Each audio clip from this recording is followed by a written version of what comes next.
Okay, I guess we should just get right on into this one.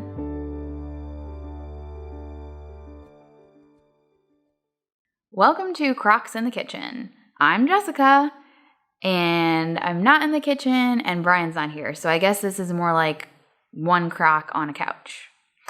So I've been wanting to do a video about my anxiety for a while now. I know I've mentioned it several times, and I know a lot of you are interested in the topic. And I thought with it being I think it's Mental Health Awareness Month right now in May, it would be a good time to do this. And also just with the current, everything we're going through right now, the current environment, I just think that mental health is something that needs to be talked about. I think that I've had a lot of time over the last couple of months since we've been home all the time to reflect on my life and different aspects of my life and regarding my mental health. And I think that it's important that everyone kind of, does the same thing if possible. So anxiety is something that I have dealt with my entire life. I think that it began for me as a child. I was always just really hard on myself. I was always very self-motivated and self-driven. And when I was in school, one of the earliest times I remember having anxiety is being in school, and I was doing this project in middle school, and it was just this stupid project where I had to literally build a clay pyramid, like the Egyptian pyramids. And I just remember I wanted it perfect because I had to have everything perfect. And it wasn't necessarily that my parents ever were, telling me I had to get straight A's or everything had to be perfect. It was just this self-driven thing. And I think I did get it from maybe, my father definitely has like perfectionist tendencies. My mom definitely has her different kind of tendencies. And so, yeah, maybe I learned some of those behaviors from them, but this was all self-imposed. Like I wanted to achieve certain things. I wanted to get certain grades. And I remember my mom actually took me to the middle school counselor, and that was one of the first times I ever had a conversation with anybody about anxiety. And it was over this stupid school project.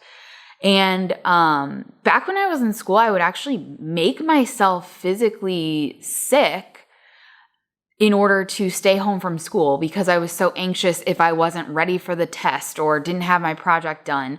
And I think by the time I was in high school, I actually missed more days than you're allowed to miss and still graduate, but I had straight A's, and so they were like, well, I guess we should let her graduate.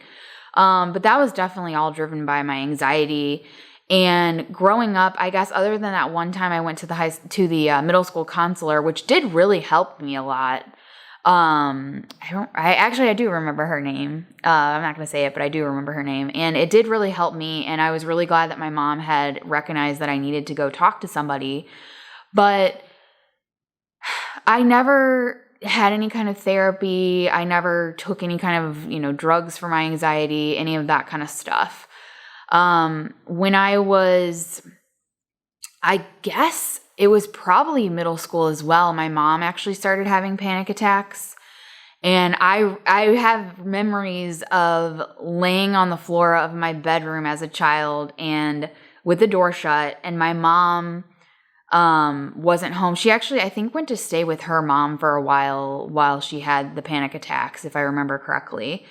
And I just remember laying on the floor and listening to Lindsey Buckingham, the Fleetwood Mac song, I'm So Afraid, and over and over and over. And that was kind of another brush with the anxiety stuff that I had, was just seeing my mom go through these panic attacks, these moments where she literally just couldn't breathe. And and seeing that really affected me. I don't think I really had panic attacks when I was a kid necessarily, although looking back, maybe I did. I don't know. It's hard to remember. It's hard to remember a lot of details. I just remember again, making myself physically ill in order to avoid things when I thought that I wasn't properly ready to deal with them, basically. And so I I made it through. I actually graduated a year early from high school. I was not a very popular child. I never really felt like I fit in. And I think part of that was because of the anxiety, because people didn't really talk about it, anxiety, depression, that kind of stuff. And so I always felt like there was something a little bit different going on in my brain than everyone else around me. And because of that, I feel like I didn't really fit in. My last year of high school, I remember just eating lunch in the newspaper room because I was on the school newspaper, and I just remember eating lunch there to avoid having to go to the cafeteria and do that whole socially awkward, where am I going to sit? Which table am I going to fit in with kind of thing.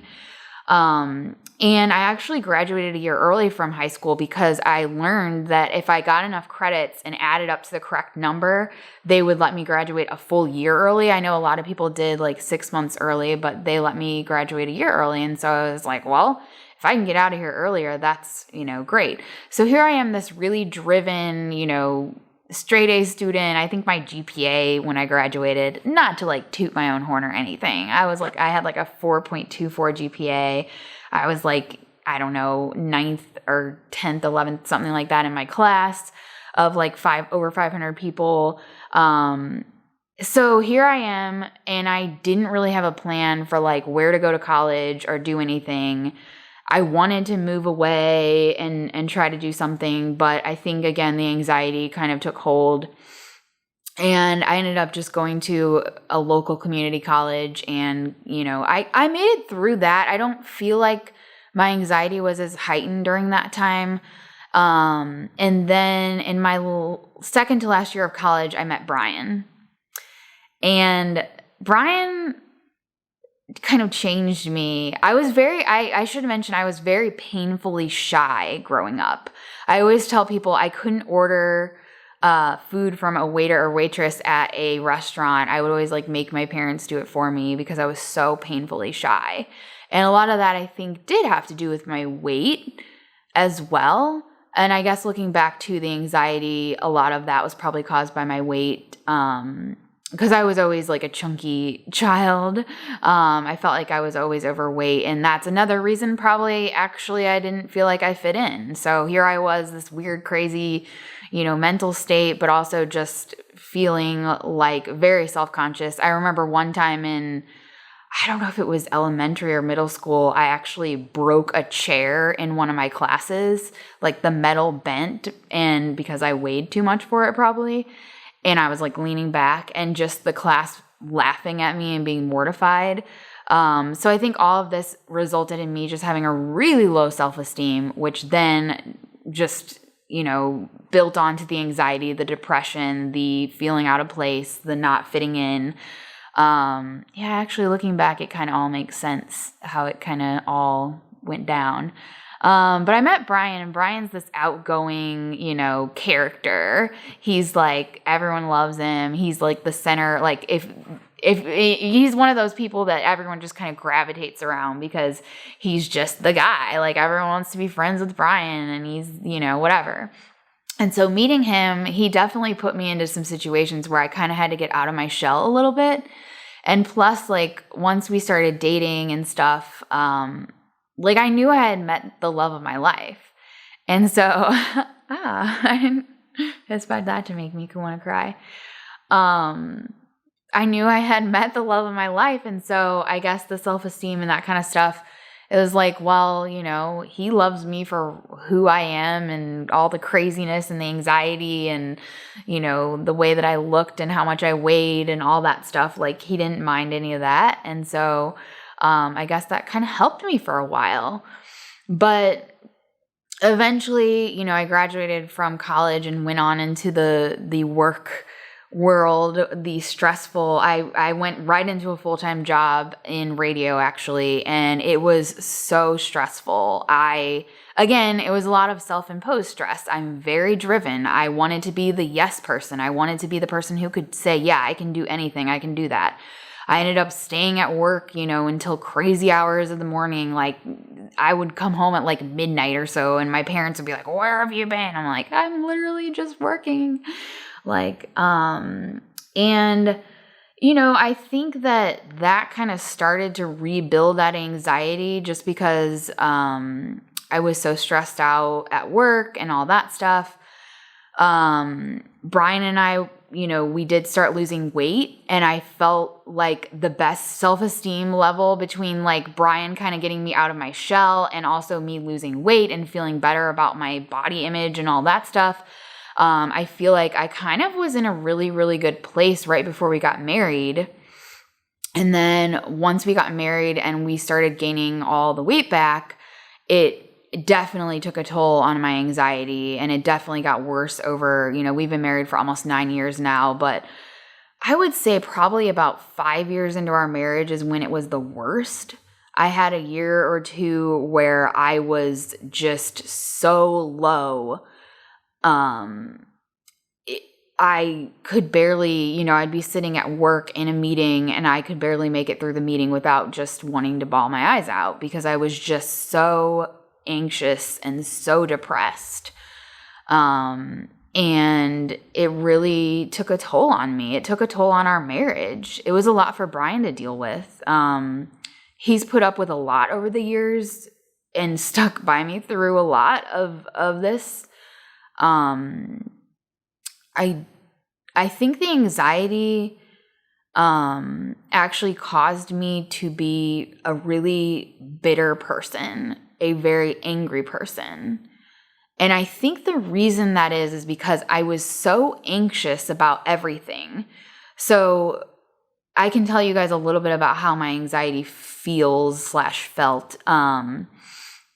But I think that because I was so anxious and I was building all these scenarios in my head and I was overthinking everything and everything was just overloading me, that it caused me to be really negative and bitter just because I think I put up this shield too also where like instead of letting people in on what I was really feeling and who I really was, and all these complexities and putting myself out there, fear of rejection, definitely came into play, like of people seeing who I actually am. And so I put up this like kind of facade of this other person that was really just, like I said, angry, kind of bitter, kind of just like, oh, whatever. And not everybody saw that side of me. I have different sides that I would show in different scenarios. But I will say that doing the YouTube channel is the most real that I've felt. Like doing stuff like this and being able to talk through stuff and be just 100% honest about it. So I really like the fact, like I hope some people who are really close friends of mine actually watch some of this stuff because they can get even more of a sense of like who I actually am through, and some people may think, oh, if they watch one of our videos, like this is a different Jessica, like I've never seen this Jessica, who is this? She must be acting. Like this is actually more me than anything that, when my defensive walls are put up outside of this little world sometimes. But I've gotten better about it. Definitely putting up those walls. So yeah, I think that I'll kind of explain a little bit of how my anxiety feels, and then I'm definitely gonna get into like where I am now and all that stuff. There's a lot. I might have to do more than one video on this topic. So to me, the anxiety just kind of, a lot of it was just building up worst case scenarios in my head. Anytime Brian would leave, I would paint a picture in my head of what would happen to him. He'd end up being dead in my mind, which is kind of like sick to say, but he walks out the door and my first thought is, okay, he's gonna get into an accident. I can visualize it happening. I can see his phone flying out over the road and then me trying to call it and it ringing and him not answering, like going into these really detailed scenarios about what would happen.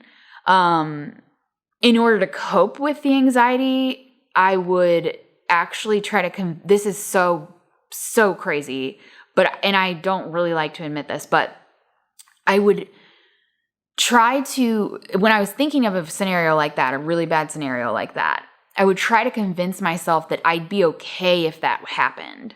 Like, okay, so say that does happen. The only way to calm my brain was like, okay, so say Brian dies. Okay, then what's going to happen? And then play out that scenario. And even take it a step further sometimes, which is really hard for me to admit, and it's really sick. Like, and kind of say, okay, not only would I be okay with it happening, but it'd be a good thing if it happened. And sometimes that was the only way to shut off my brain from being worried about this stuff. And it's just bizarre. It's crazy. But, leaving the apartment, I have like a checklist. I still do it to an extent, but I'm not as crazy of things I'd have to check. Like, I can't leave the toaster plugged in. The dishwasher can't be running, although I do now let the dishwasher run while I'm gone, and I know it's a big step for me. No appliances can be on, like everything has to be unplugged. Like that, I don't unplug like the TV and stuff, but the toaster, the air fryer, the Vitamix, all that stuff. Just little things like that had to be like in order in a certain way. But it's just constant stuff running through your mind. Like your mind is constantly in overdrive. You never stop thinking of like bad scenarios that could happen or what, something you may have not thought of that you missed out. You need to go do this. You need to go do that. A little bit of obsessive compulsive kind of stuff going on. Definitely. It sounds weird to say, but now that I'm doing so much better, it's actually hard for me to remember sometimes how bad the anxiety was. But I just felt trapped, and I felt like I was trapped in my own head and there was no way out.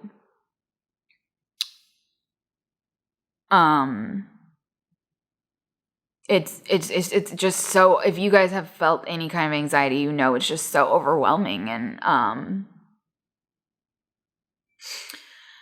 you just want it to go away, but you just don't know what to do. And it causes you to be depressed because you just, at the end of the day, you just don't feel like doing anything, but you want to do everything all at once. That's how I felt. Like I wanted to do everything and be super productive and feel better. It would make me feel better to be productive. But at the same time, I just didn't want to do anything at all. I just wanted to like not go anywhere, not talk to anybody, not do anything at times. And I think a lot of the depression that I felt like, maybe, I don't know, it's probably like been like 4 or 5 years ago when it was really, really bad, was related to my weight loss, because I felt like since I had gained all that weight back, I was failing. I was a failure, and it just gave me so much anxiety to know that I couldn't get that under control. And so like my doctor tried to get me to do therapy and to take drugs. She wanted me to do both in combination to help my anxiety, to help, she actually kind of thought I was leaning more toward depression than the anxiety side, but she would always give me this depression screening test every single time I went to go see her. Actually, she still does.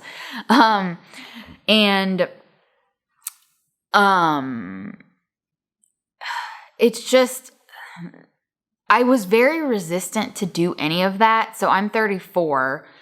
And I think my first therapy session that I finally did, I want to say it was in around June of last year. So I was 33 years old. So I've dealt with the anxiety all my life. And that's the first time I actually went to any kind of therapy other than like that one middle school counselor. As far as taking drugs for my anxiety, I started doing that in around maybe September of last year. So yeah, again, I went like 33 years and resisted it. Why did I resist it? I think by the time I got to the point where therapy and drugs were a suggestion on the table, I was convinced that I could fix myself. I was convinced that if I lost all the weight, I would be able to fix myself. and the anxiety would just all of a sudden be lifted off of me, and I would just be normal, and I would feel happy. I was convinced that that was the case. And so, as you guys know, 2 years ago, it's almost been 2 years, Brian and I decided to switch to a whole food plant-based diet and lose weight. And honestly, after, I guess, about 9 months of doing that, I noticed the anxiety start to lift. I noticed I wasn't as depressed. I felt better about myself. I felt like, okay, I'm doing something. I can do this. I felt really good about it. And I was very hopeful that this was going to be it. This was going to fix me and I was going to be better. So let's go back just a little bit. So I want to talk a little bit more about my resistance to doing the therapy, to taking drugs and all that kind of stuff, and being able to fix myself. So I wanted to give myself a chance, a shot to actually do this and not have to use anything else. Yeah, there are a lot of people out there who say, if you do therapy, if you take drugs, like you're weak and you should just be able to fix, whatever's going on in your head and that kind of stuff. There are people out there who still say that stuff.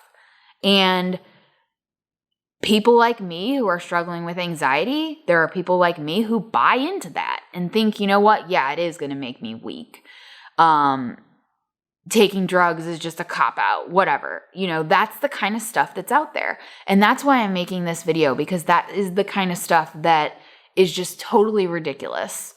And if you're struggling, I can't even tell you how much the therapy and, eventually taking the drugs helped me. And I don't care what anybody says as far as people, being a weakness or whatever. Don't buy into that at all, because some of us are just wired differently and we need help. We need help, and that help may be in different forms. But I think once I lost the weight and I started feeling a little bit better, then we started the YouTube channel. And I was honestly like, my anxiety, even Brian and my mom, who are my two closest people, both noticed that my anxiety had improved at that point. And this was around like March of 2019. So like I said, about 9 months into starting the new diet. Then we started the YouTube channel, and that brought a whole new level of stress on me. And honestly, like juggling the YouTube channel with a full-time job, trying to do 2 videos a week, dealing with comments and being judged by everybody, and just putting yourself out there as an introverted person who's dealt with anxiety my entire life, just putting myself out there all of a sudden and for everyone to see. And like I said, the real me, which has come out more and more over time doing the videos, that was big. And that messed with me a lot. And I kind of got back into the anxiety place, panic attacks, definitely. My job is super stressful, and I let that wear on me a lot.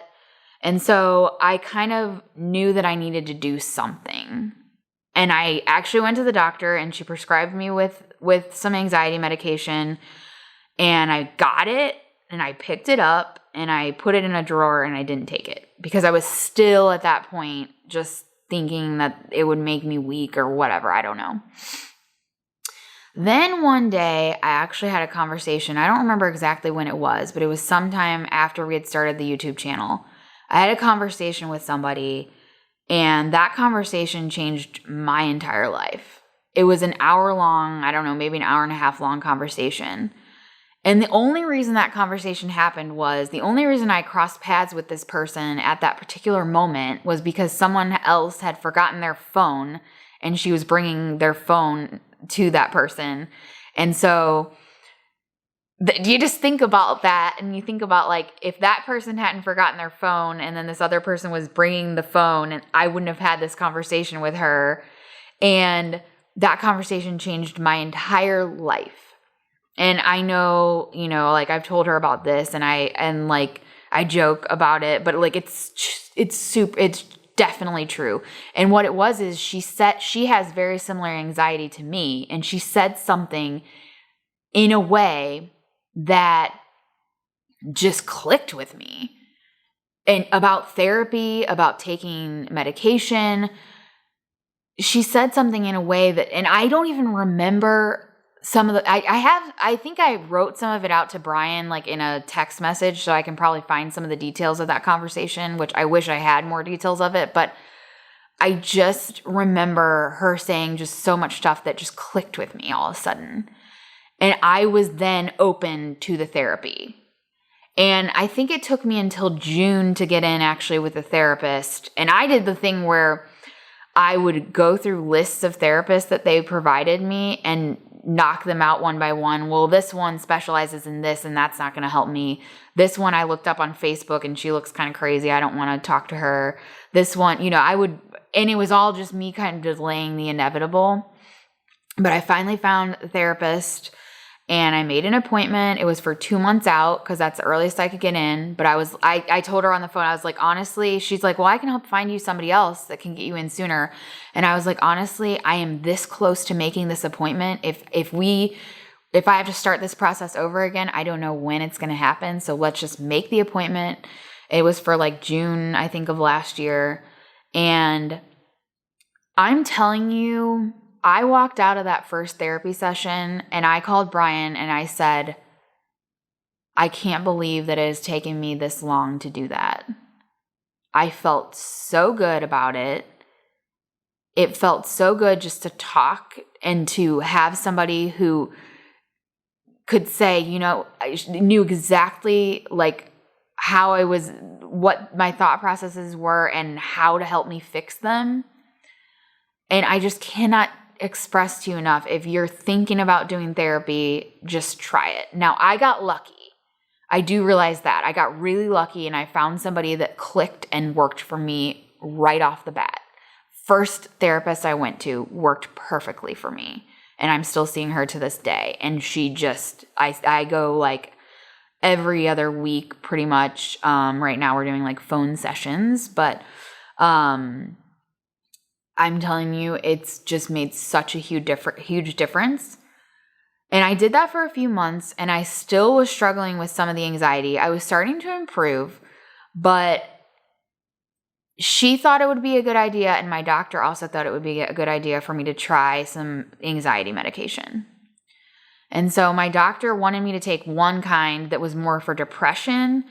And I told that to my psychologist and she was like, well, I think your issue is more the anxiety, which then causes the depression. And I think this one might be better. And I went back to my doctor and she agreed that one would be a good one for me to try. And it was Zoloft, in case you're curious. And so I started taking Zoloft and it took about 4 or 5 weeks for me to notice a difference. But I started noticing a difference. And they increased my dose a little bit after that, after I did show some improvement, and then we haven't increased it since then. So I think I'm on like 50 milligrams per day right now. And I've been on it since I think probably like September or somewhere around there. And honestly, it's made such a huge difference. But it was the combination of taking that and doing the therapy. And what the Zoloft, so the therapy got me ready mentally, prepared to handle what I call the newfound superpower that the Zoloft has given me. So the Zoloft, the best way for me to describe it, what it has done for me is my brain is constantly in this loop of just like, the anxiety is like building up stories of things that could happen, worried about everything constantly. So what happens now is a thought pops in my head, like a really bad thought. Like I'm like, oh, Brian probably is going to die on his way to work today. Instead of sitting in there and just deep, just like consuming me for hours sometimes or more days, any of those kind of bad thoughts that I get in my head or anxious thoughts, they just sort of like go away. So they'll stick with me for a bit and they come back, But they don't just stick and stick and stick and stick. That's what the Zoloft did. It took that little edge off where it was like just that constant loop. And the thing about it is though, that happening, and I call it like a superpower, it's something that I didn't know how to utilize or handle. Like my brain was still trying to fight and put those anxious thoughts back in there, right? It's still trying to go into that overdrive. And so with the Zoloft kind of helping take the edge off, it's like my brain and the Zoloft, they're both like fighting each other. And the therapy, only with the therapy and all the things that I've learned from the therapy, was I able to figure out how to harness that superpower and make my life better and stop fighting that constantly. And it's still a work in progress. I still have bad days. A lot of it ends up being like hormonally based around my cycle, TMI, but there are certain days like right before that I get really bad. And I know I'm working on that with my psychologist right now, actually, like a plan of handling those days when I feel super low, because it happens still. But I can't even tell you, I am like night and day different as far as I am so positive now. Almost too positive sometimes, I feel like.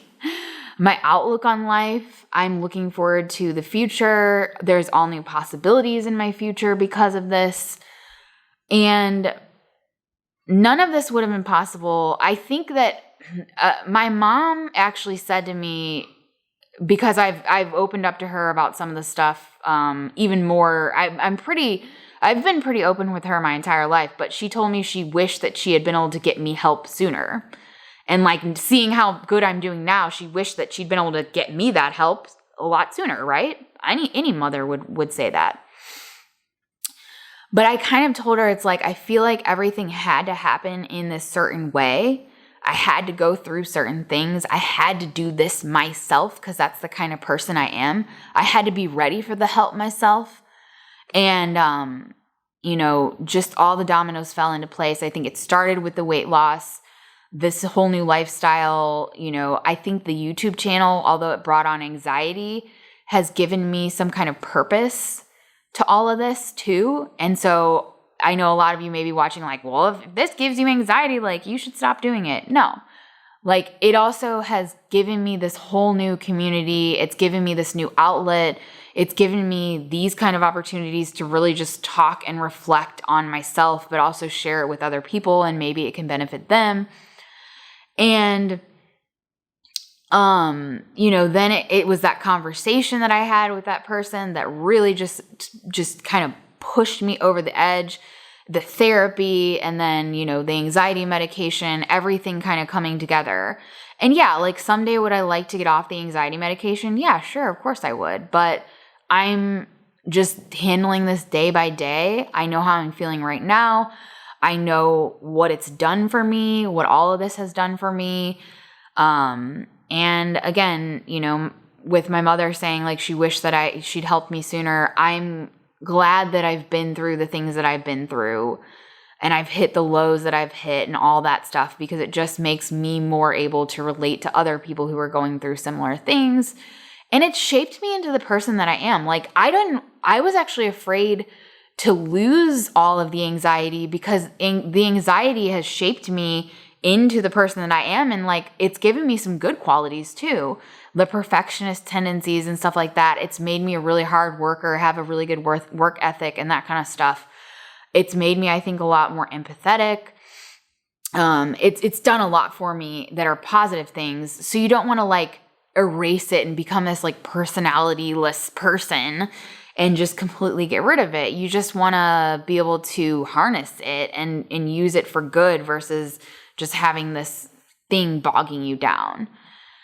But yeah, I think there's definitely room for me to go into more specific, like little topics about anxiety. Please let me know if you have any questions about it. I would love to do more videos on this topic.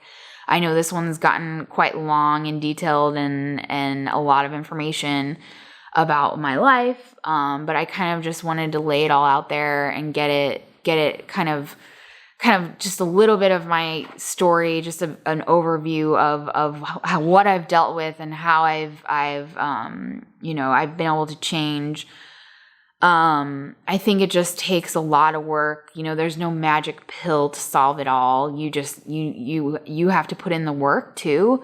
And I used to credit, a couple months ago, I would say like, oh man, the Zoloft has really just done everything. But now I've realized that I've put in a lot of the work and I've done a lot of stuff to make myself better. And I think recognizing that is really important. So again, if you have any questions about anxiety, you have any other topics that you want to talk about related to this, I think that I'm going to cut this one off here, but I hope that you guys have enjoyed this. I know this is a little bit different format than we normally do, but I guess I should tell you to subscribe, like the video, share the video with somebody you think maybe needs to hear this message. The best thing that I could possibly do is be that conversation I had with that person that was a catalyst for me to get help.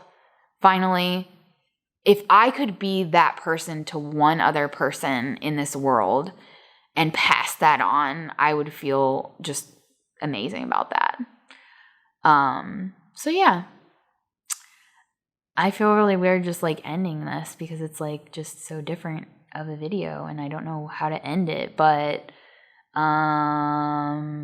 can always reach out to me on Instagram if you want to reach out privately, but otherwise, I hope you guys comment below and